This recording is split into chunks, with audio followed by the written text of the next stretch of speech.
Namaku Anggitwara Sukesti dari Ilmu Komunikasi Universitas Negeri Yogyakarta tahun angkatan 2019. Nah, di video kali ini kita akan belajar tentang sejarah yaitu imperialisme dan kolonialisme di Indonesia. Langsung saja tanpa berlama-lama kita ke materinya. Oke teman-teman, jadi materi kali ini adalah dampak imperialisme dan kolonialisme di Indonesia tentunya. Nah, tapi kita tahu bahwa dampak kedua hal tersebut itu sangat besar dan juga sangat luas, apalagi bagi bangsa Indonesia. Jadi pada kesempatan kali ini akan kita persempit lagi dampaknya, yaitu dalam bidang sosial dan juga dalam bidang budaya. Nah, ini adalah table of contents atau menu atau sejumlah materi yang akan kita bahas, yang akan kita diskusikan pada kesempatan kali ini. Yang pertama, kita akan membahas tentang dampak imperialisme dan kolonialisme di Indonesia dalam bidang sosial. Lalu pembahasan yang kedua adalah tentang respon masyarakat terhadap imperialisme dan kolonialisme dalam bidang sosial. Nah, yang selanjutnya ada dampak imperialisme dan kolonialisme dalam bidang budaya. Lalu, table of contents atau menu yang keempat adalah respon masyarakat terhadap imperialisme dan kolonialisme dalam bidang budaya. Nah, tapi sebelum kita memasuki keempat pembahasan yang tadi, ada baiknya kita paham dulu tentang kenapa bisa ada imperialisme dan kolonialisme di Indonesia, dan juga apa itu imperialisme dan kolonialisme. Jadi, ini awalnya tuh dimulai dari Konstantinopel. Kita tahu bahwa Konstantinopel ini adalah tempat untuk berdagang dulunya, dan bangsa Eropa tuh berdagang di sana untuk mendapatkan komoditas yang mereka inginkan, yaitu rempah-rempah.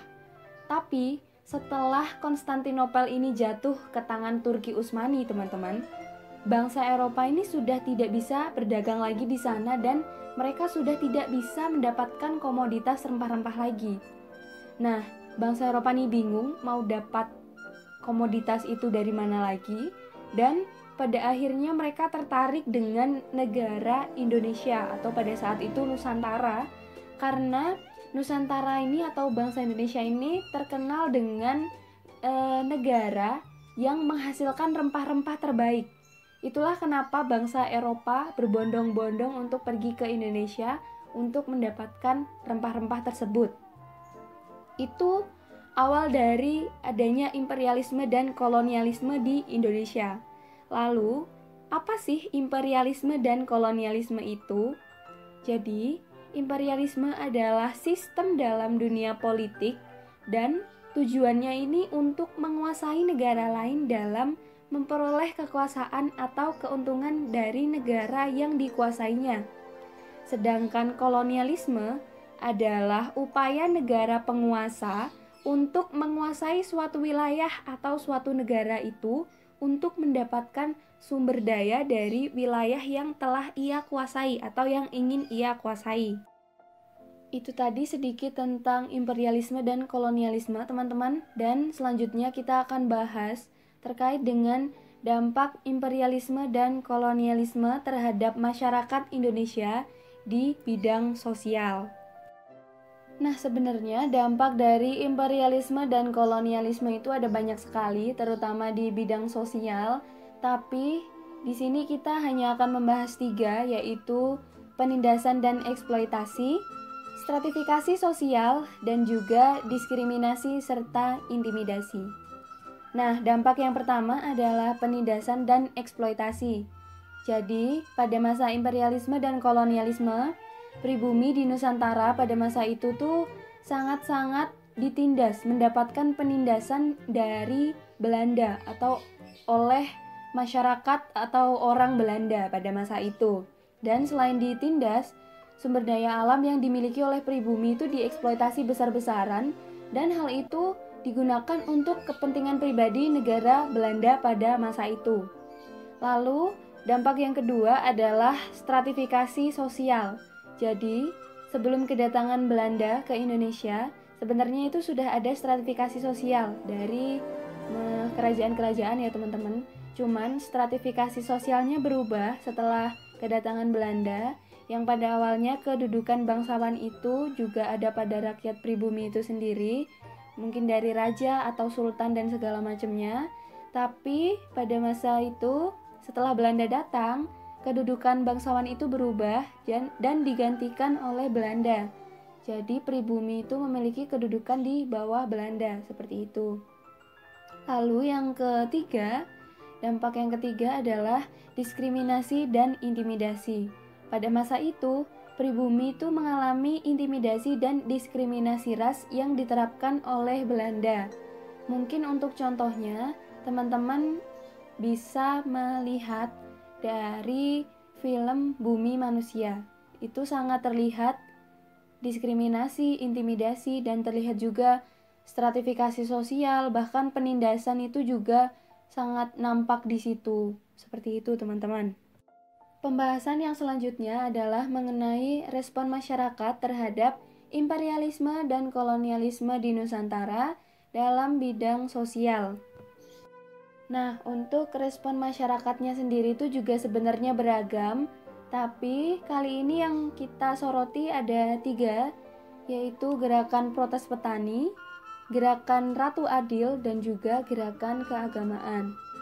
Gerakan yang pertama merupakan gerakan protes petani, di mana pada masa itu petani itu melakukan pemberontakan karena penguasaan tanah yang dimiliki oleh petani itu dikuasai oleh Belanda dan mereka merasa terbebani dengan pajak yang diberikan oleh Belanda karena pajak itu sangat tinggi. Bahkan petani itu merasa mereka tidak sanggup untuk membayar pajak itu.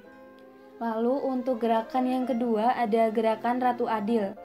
Gerakan Ratu Adil ini merupakan gerakan yang menjadi pengharapan rakyat dalam mendapatkan pemimpin yang dapat memakmurkan rakyat. Lalu untuk gerakan yang ketiga ada gerakan keagamaan. Gerakan ini dilakukan dengan membangun pusat perlawanan terhadap kekuasaan Belanda di pesantren dan tarekat.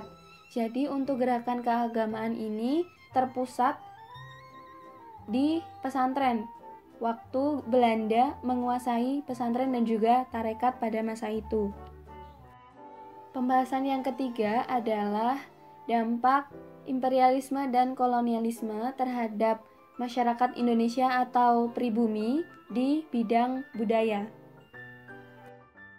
Nah, untuk dampak di bidang budaya sendiri ada banyak sekali teman-teman. Cuman lagi dan lagi yang akan kita bahas di sini hanya 3. Yang pertama ada westernisasi, yang kedua ada kekhawatiran pemuka agama, dan yang ketiga adalah tradisi yang semakin pudar. Yang pertama berupa westernisasi. Jadi, kedatangan bangsa Eropa atau Belanda, ya, kali ini Belanda di Indonesia ini memberikan dampak secara tidak langsung di kehidupan masyarakat Indonesia pada masa itu atau dalam kehidupan pribumi, seperti cara berpakaian mereka yang berubah, pergaulan, dan juga lain-lain. Cara berpakaian yang pada awalnya pribumi ini biasa aja ya cara berpakaian pribumi, dan karena adanya westernisasi ini mereka cara berpakaiannya berubah jadi lebih meniru bangsa Eropa dalam berpakaian. Selain dalam berpakaian juga lebih ke pergaulan dan juga cara berbicara seperti itu, dan juga lain-lain. Dan dampak yang selanjutnya adalah kekhawatiran pemuka agama. Dengan kedatangan bangsa Eropa di Nusantara pada masa itu menimbulkan kekhawatiran di antara pemimpin agama yang memandang bahwa kehidupan barat itu bertentangan dengan norma agama yang berlaku pada masa itu. Lalu yang ketiga adalah tradisi yang semakin pudar. Tradisi yang dimiliki bangsa Indonesia atau Nusantara pada masa itu seperti upacara dan juga tata cara yang berlaku dalam lingkungan istana semakin pudar dan semakin tergantikan oleh tradisi-tradisi bangsa Eropa seperti pesta dan lain sebagainya. Dan untuk pembahasan yang keempat atau pembahasan yang terakhir adalah respon masyarakat terhadap imperialisme dan kolonialisme di Nusantara dalam bidang budaya. Dan untuk respon masyarakat terhadap imperialisme dan kolonialisme dalam bidang budaya sendiri sebenarnya ada banyak sekali. Namun yang akan kita soroti kali ini ada 5, dan sepertinya kalau dilihat-lihat kebanyakan atau hampir semua itu tuh respon positif, dimana adanya imperialisme dan kolonialisme di Nusantara pada masa itu memunculkan sejumlah karya-karya. Seperti yang pertama, penulisan karya sastra yang mengkritisi kebijakan pemerintah, seperti Max Havelaar karangan Multatuli. Mohon maaf bila ada kesalahan dalam pengucapan ya teman-teman.